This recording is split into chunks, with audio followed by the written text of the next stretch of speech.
Hey, welcome back everyone. So in this one I want to do hopefully a very simplified version of drawing the hand, just because I've had people express to me that they've had a hard time finding ones that were simple enough that they kind of overshoot the mark, and I get it, hands are very tricky. I'll try to simplify as much as possible, but I think that a lot of times what happens if you're used to drawing things over and over hundreds and hundreds of times, and that's really what it takes to get good at stuff like this, then you do naturally jump some steps. But what I'm going to do is try to simplify as much as possible.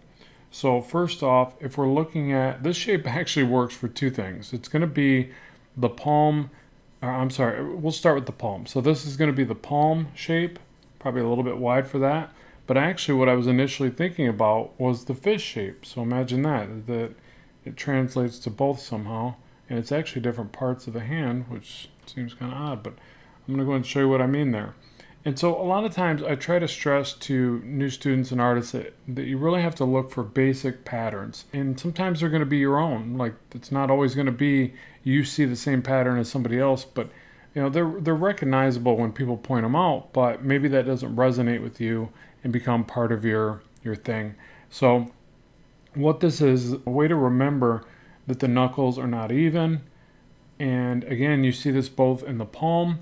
The middle knuckle, that's this guy right here, is going to be higher. Another way to measure out the hand is just to think about the fact that from the middle knuckle down to where it meets the palm, and really this needs to be, I would say it's a little bit more shallow for a fist, so we're going to extend it just a little bit proportionally for the palm of the hand. But this area from here to here is a great way to start the hand from a shot like this. So it doesn't have to be perfect, and I'm not saying this applies to every hand ever, but at the same time, it's about an equal distance. So that becomes a really good gauge, this basic shape. It's kind of a crooked house. And then this, sorry, it looks like I'm giving everybody that famous gesture. I assure you I'm not. And then from here, you can just say, you could build out the cylinders of the fingers first. And so another quick measurement that I like to do for this one, I gotta hurry up and get the other fingers in, don't I? But the other thing that I like to do is go, okay, from the halfway point from here to the tip of the finger will be the middle knuckle. And then from there, halfway to there, that next knuckle. Now, I'm not sure if that's entirely accurate. I think this one could actually be a little bit lower, but it's always served me relatively well, so that's what I'm going to share with you. And again, these aren't meant to be like, hey, this is the right way, every other way is wrong, nothing like that, right? You're gonna take from it what you will. Now, if you're just getting started, I would say to just focus on bringing the fingers together at first, right? It's a little more difficult to start bending the fingers apart. So first you want to start with, I'd say the pinky's even a little bit lower, and you're just going to stair step these down, right? So the ring finger is generally a little bit smaller than the middle. The pinky is noticeably smaller than the rest of the pack. The pointer finger, and you see I'm going to have to bring this over some. The pointer finger usually is a little bit smaller than the ring, but I think there's a variation there. And there's some weird thing where people say, well, if this finger is bigger than your leader or something, I don't know. Maybe that's the second toe. We got all kinds of weird things to try to imagine, if we're predestined for greatness, right? So we'll do something like this.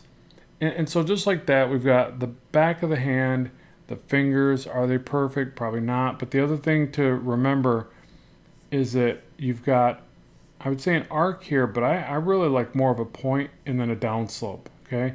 But I do see more of the arc in the knuckles here and then here. And just place ovals on those. And again, they don't have to line up perfectly.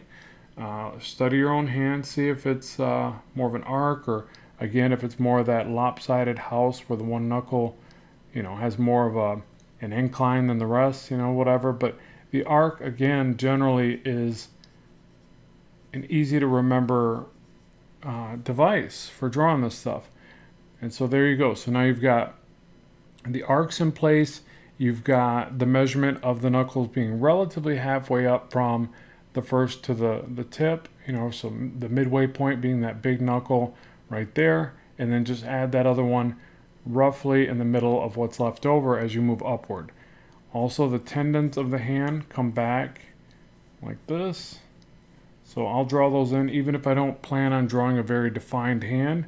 It's still just an easy thing to remember. They all just converge back to this point where the hand meets the wrist. And so for the thumb, it's kind of interesting. Like it basically has, you got this angle right here. So a lot of times I'll draw a bit of a triangle there, a little bit crooked triangle. And then I'll bring this up, put a knuckle here, and the thumb finishes out where these other knuckles start up here. So, and realistically, this is probably even a little bit off, isn't it? So let's bring this knuckle down further, because this knuckle actually lines up again with this arc. So I actually drew it too high, forgive me. Everybody bust out your erasers and fix the mistake that I made you make. Blame it on Rob. Everybody does anyways. Okay, so just like that, and we got, again, a basis. This thumb could probably be a little bit shorter, like this. And we got to remember, too, that it sits off to the side, so I'm not going to, well, I guess I will. I'll draw the fingernails, but basically the fingernails become a great way to direct the fingers. But let me wait to get to that. Again, I don't want to, I feel like I'm jumping steps or something. I got to really take it slow. So this part, the wrinkles would actually come down more, right? But I start with this shape because that's initially how the thumb kind of protrudes out from the hand. That other knuckle's back in here. So something like this. And so that's the very structured way to kind of get everything going. Okay, very simplified, boxy kind of method.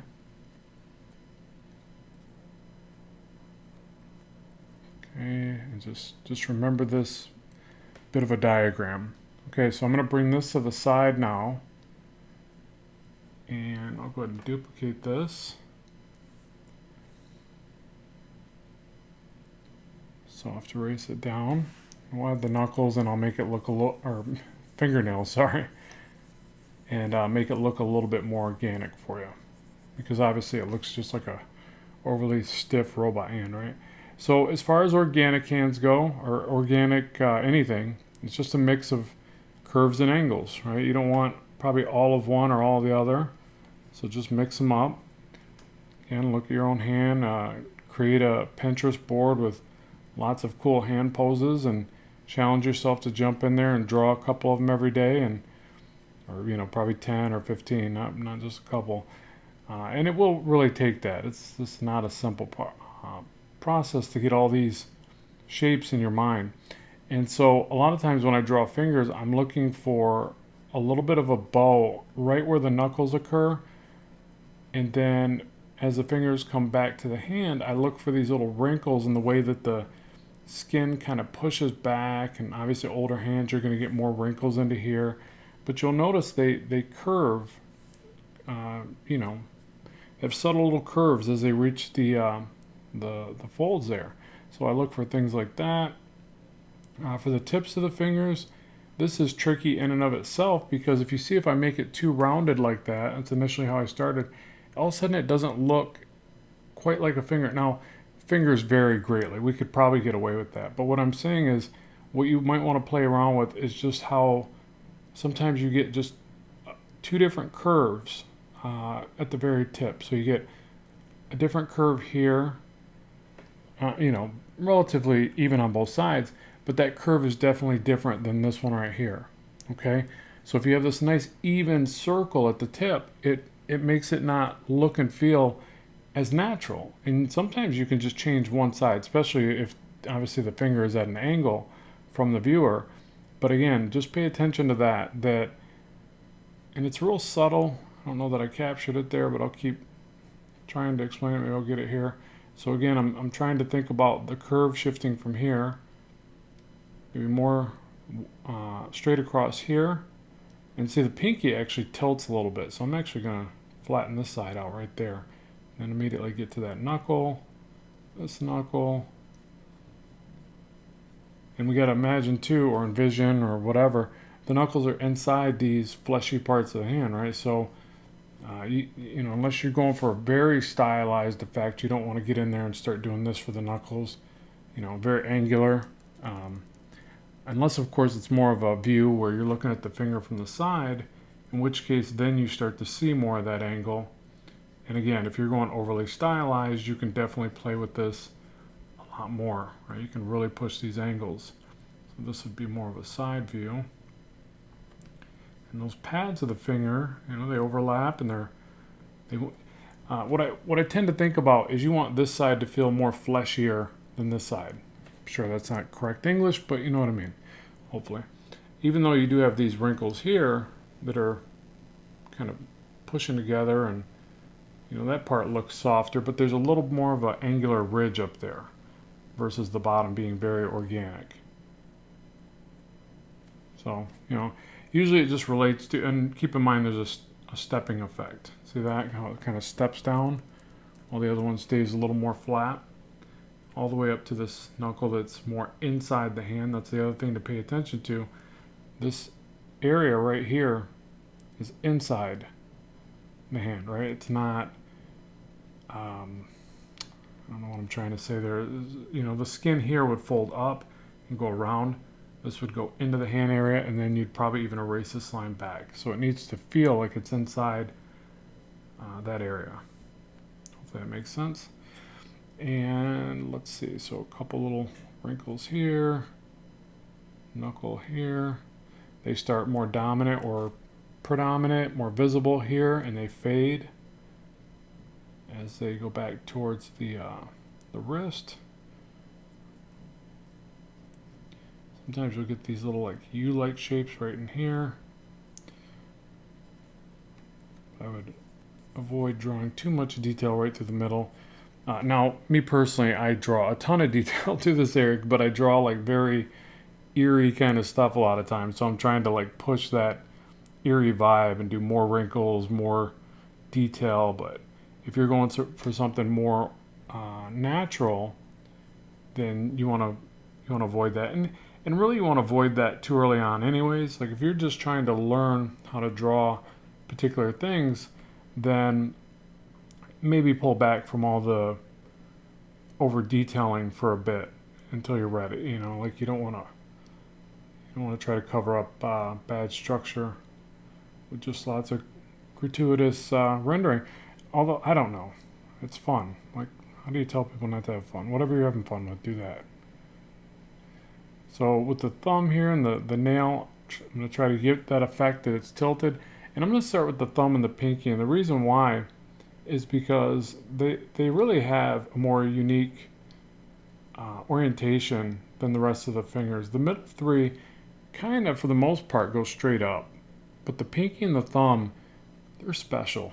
You know, if you ever do the pinky thumb connection with your fingers, I don't know what that is. What's that in sign language? I can't remember. But if you connect your pinky and your thumb, it's you could tell that they bend differently, and you know, it's almost like you can make a little claw-like effect, right? So, and I think if you know, it's little things like that, if you start to pick up on the relationships of the anatomy and how things move, and it does get easier and easier to draw. Even though it's this weird thing of like, well, you know, I'm super aware of my hands. I use them every single day. But when you go to draw them, it's like all that goes out the window, and we draw a blank until you connect the ideas that, I don't know, that resonate with you. That's the best I can say, is because it's not as easy as saying, hey, watch this, draw with me, and you'll get it. First time, it's maybe, you know, it's probably not going to happen the first time. All right, and then obviously you've got veins. I don't know the exact pattern, but I'll just throw a couple in there because they do add a lot to the hand. Just look down at my own hand for reference. You also have the one tendon from the thumb. Well, there's two actually, but one's more visible from an angle like this. And then you could add in lots of little wrinkles and imperfections, little dots, whatever you want. But again, I want to keep this more simple just for structure. Also remember, you have the head of the ulna right here. You got a little dip right here before you get to the radius. And on it goes all the way down through. Okay, and that's, not the best hand, but hopefully that gives you a very step-by-step and a bunch of concepts. And then after that, remember I mentioned the same shape for the fist. I'll draw these smaller so that we can get more in, because this video is already longer than I expected. But they are hands. Hands are a beast. So remember, I started with a shape like this for the palm. Use the same shape, at least for a flat. Oh, excuse me. Excuse my computer. And so there's a knuckle, there's one, there's one. Some little Y-like shapes. Okay, so I'm going to go very simplified, try to speed up a little bit here for you. You can always slow down the video. And then the thumb comes out to the side, comes up to the front, and it comes just shy of that middle knuckle.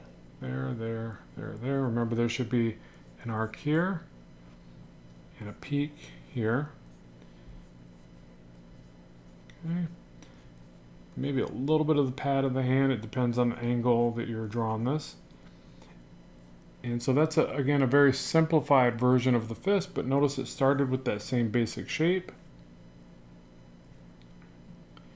And when you get into more gestural versions, I suggest that you start off again with that Pinterest board I spoke about. Create that Pinterest board of all your favorite hand poses.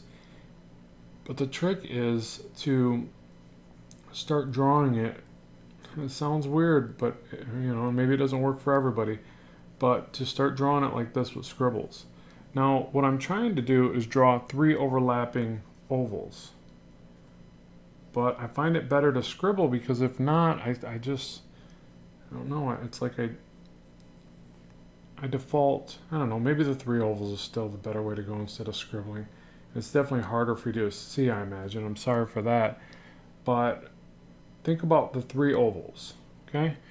And then there should be that curvature that we've been kind of paying attention to throughout this with the knuckles, right? There's that curvature evident everywhere. It's even evident when the hand comes out towards the viewer. We're going to use 2 ovals for the thumb. And then we're going to get in we'll put an oval for the pad of the thumb and the pad on the pinky side. And then this area of the hand actually bends. It's not straight across. And I know that's a pretty crude looking hand.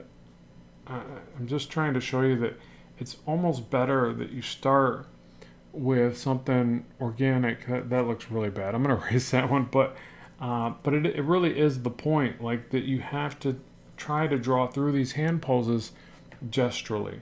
And let's see. So I'll try one a little easier. So, another technique for hands is the mitten. So let's do the mitten.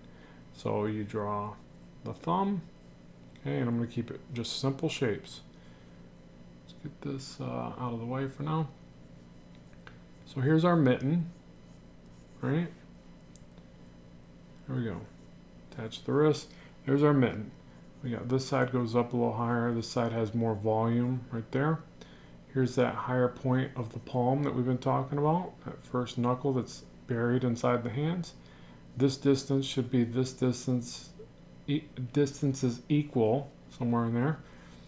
And what's really neat about this technique right here is that all you have to do to make it look way better is split off the pointer finger or the pinky. I'm going to take the pinky and do the fancy thing right there. Put on airs, as Patrick would say from SpongeBob. Look at that. Like, it's so simple of a thing. Well, maybe you can't see it. Let me erase it so you can see it a little better. And so this is a really easy way to make hand poses pretty quickly. And again, it does allow you to think, or hopefully, I think it does, it allows you to think more about gesture and how well that works. And so you could put a little bit more bend to the fingers like this. Really bring that pinky out. And that's paying attention to that gesture so that it looks more interesting, organic, easy to draw. And gesture definitely applies to hands. I mean, look how bad that thumb is, but I can sculpt it and get it better and better as I go there.